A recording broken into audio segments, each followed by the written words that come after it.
Salam sejahtera dan selamat pagi kepada semua. Yang saya hormati barisan panel hakim yang arif lagi bijaksana, guru-guru dan rekan-rekan sekalian yang amat saya kasihi. Hari ini saya ingin menyampaikan sebuah cerita yang bertajuk Maafkan Ayah. Amar merupakan seorang murid yang ceria.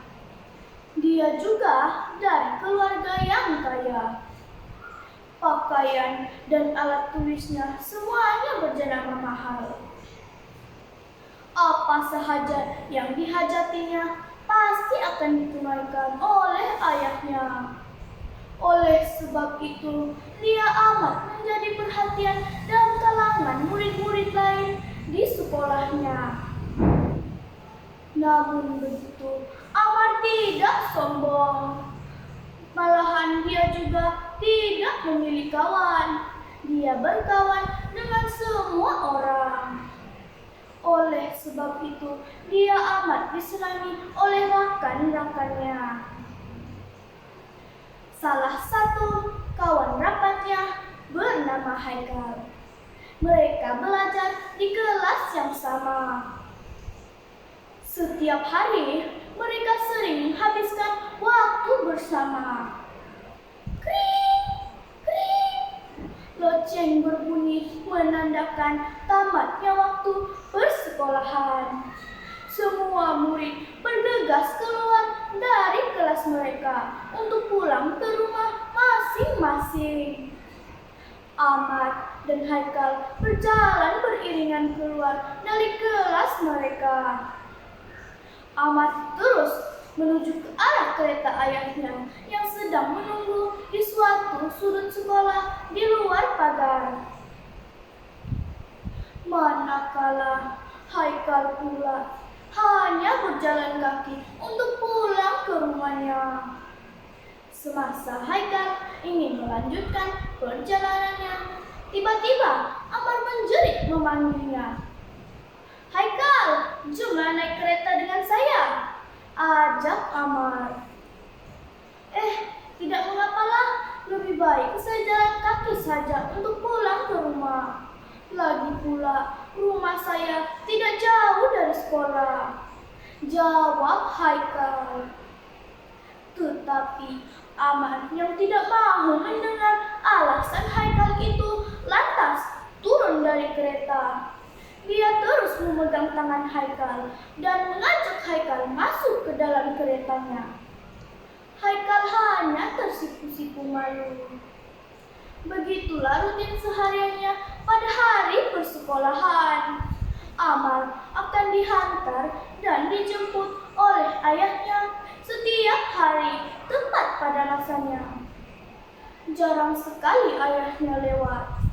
Oleh sebab itu, dia amat bersyukur dan gembira karena amat disayangi oleh kedua ibu bapanya.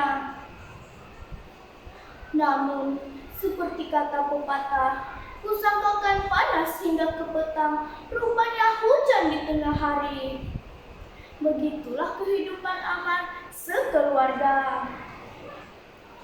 Pada suatu hari, seperti kebiasaan apabila loceng tamat persekolahan berbunyi, Amar bergegas keluar dari kelas untuk pulang ke rumahnya. Hatinya berbunga-bunga gembira. Pada hari ini, ayahnya sudah berjanji untuk membawanya ke suatu tempat bagi menyambut hari lahirnya. Sambil berjalan, Amar teringat akan perbualan dia dan ayahnya 2 hari yang lepas. "Amar, hari lahir Amar tahun ini, ayah ada kejutan istimewa untuk Amar tahu?" kata Encik Zaki kepada Amar. "Wah, hadiah istimewa! Seronoknya, tak sabar Amar nak tunggu," jawab Amar kegembiraan. "Terima kasih ayah, sayang ayah," ucap Amar lagi sambil mencium pipi ayahnya dengan mesra. Ibunya yang hanya mendengar 2 perbualan itu hanya tersenyum manis. Amar sememangnya lebih rapat dan manja lagi dengan ayahnya berbanding dengan ibunya. Masa terus berlalu. Amar melihat jam yang dipakainya sudah menunjukkan jam 2 petang. Namun kelibat ayahnya masih belum kelihatan lagi. Di mana ayah nih? Sampai sekarang pun belum sampai-sampai lagi. Rungut Amar. Amar terus menunggu dengan sabar. Mungkin ayah ada masyarakat atau jalan sesat agaknya. Pikir Amar lagi.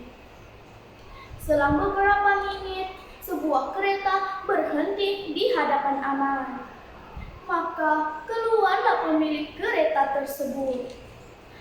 Ciko, sapa Amar apabila melihat kelibat guru kelasnya. Amar, mari saya hantarkan kamu pulang. Hari ini ayah kamu tidak dapat ambil kamu, jelas guru kelasnya. Tapi kenapa Ciko? Tanya Amar keheranan. Tidak mengapa, nanti sampai di rumah kamu akan tahu jawabannya, jawab guru kelasnya dengan nada yang agak sayu. Apabila tiba saja di rumah, kelihatan sebuah kereta pihak berkuasa yang tertulis Suruhanjaya Pencegahan Rasuah Malaysia di hadapan rumahnya. Amar terus melurus ke arah ibunya. Dia melihat ibunya sedang menangis teresak-esak. Ibu, kenapa ibu? Mengapa ibu menangis? Soal Amar bertalu-talu. Kenapa ayah tak datang jemput Amar? Sambung Amar lagi. Melihat akan ibunya sedemikian, Amar turut menangis. Kelihatan sosok tubuh seorang lelaki yang tangannya digarik. Amar terkejut melihat keadaan ayahnya sedemikian. Ayah, kenapa dengan ayah? Tanya Amar sambil menangis teresak-esak. Ibunya hanya mampu melihat dalam kesedihan. Maafkan ayah Amar, ayah sangat menyesal. Rintih Encik Zaki dalam tangisan. Beliau amat menyesal dengan perbuatannya. Hanya karena inginkan kemewahan, beliau sanggup mengambil jalan yang singkat. Akhirnya, ayah Amar telah ditahan oleh Suruhanjaya Pencegahan Rasuah Malaysia selepas dipercayai terlibat dalam kes rasuah dan pecah amanan. Sejak kejadian itu, kehidupan Amar sekeluarga berubah. Amar yang dulunya seorang murid yang ceria, kini lebih suka menyendiri. Pelajaran daripada cerita ini ialah kita janganlah bersikap tamak karena akhirnya akan merugikan diri sendiri. Sekian dan terima kasih.